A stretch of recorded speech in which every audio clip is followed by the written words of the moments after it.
Hi everybody. In this video we're going to talk about the density function and how we can use that function to create different subdivisions of a single beat. So a subdivision being chopping up a beat into multiple equal parts or smaller equal parts.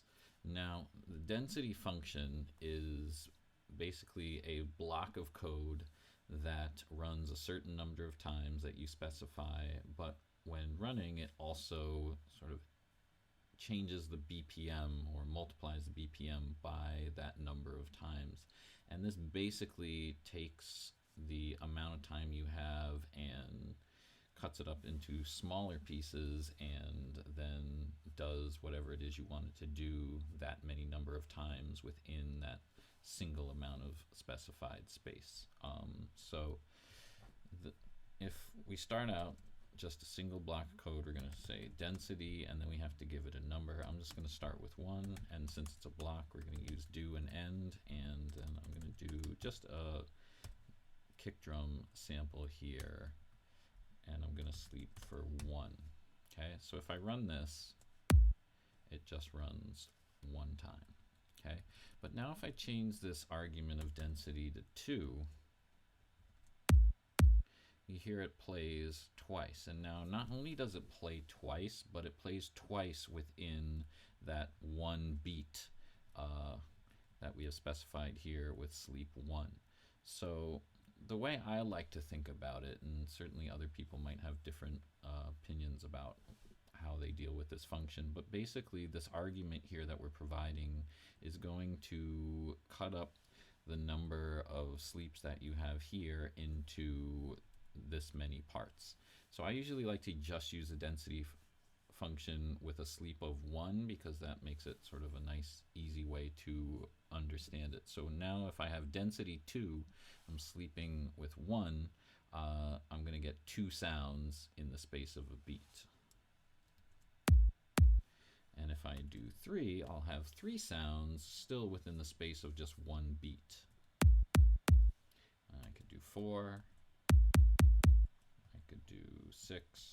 So you notice as I increase the number, the sounds happen faster and faster. And the basic idea that I'm using here is I have 1 beat for sleep, but the density sort of is telling me how many sounds I'm going to fit into that 1 beat.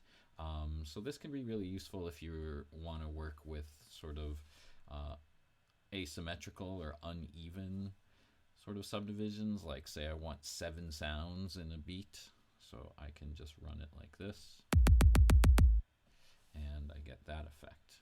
So just to show this in kind of a different way, I'm gonna go down here, I'm gonna make a live loop. Let's call it dense, and then I'm gonna move all this code into that live loop.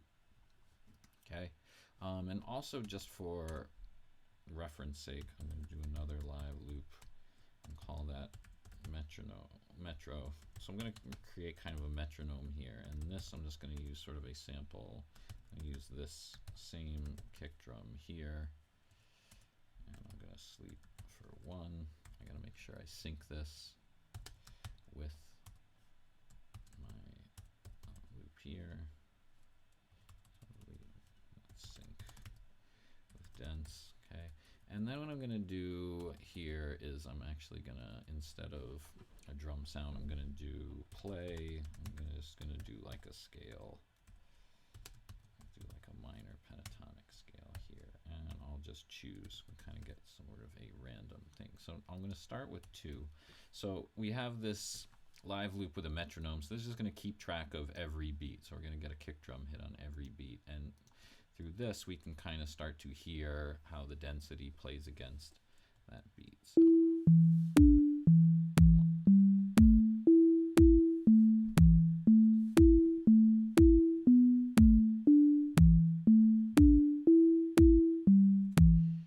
all right, so with that I could maybe make it 4.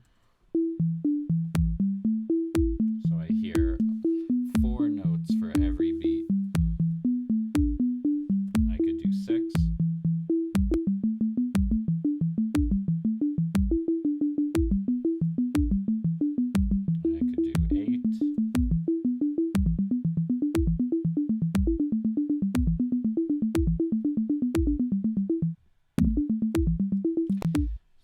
things I'm doing there, I could easily do a sleep and do sleep like 0.25 or 0.5 or that. But like I was saying, if say I wanted to do 7 sounds in the space of one beat, doing that math as far as what the floating point number for the sleep might be difficult. So this could be a much easier way to kind of subdivide into these uneven sort of numbers.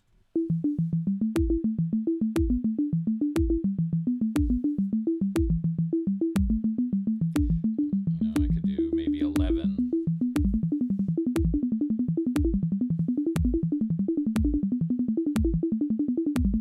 I could do 9.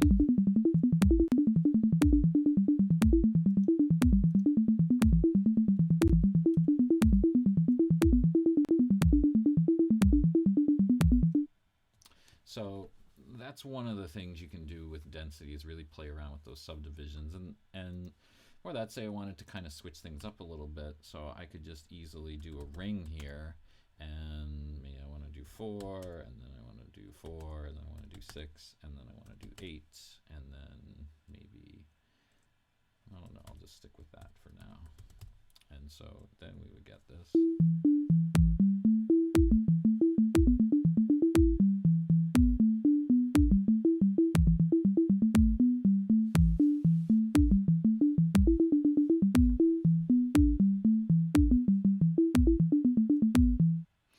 So that's a way I could have different density values, so I could kind of change things up so it's not the same the whole time.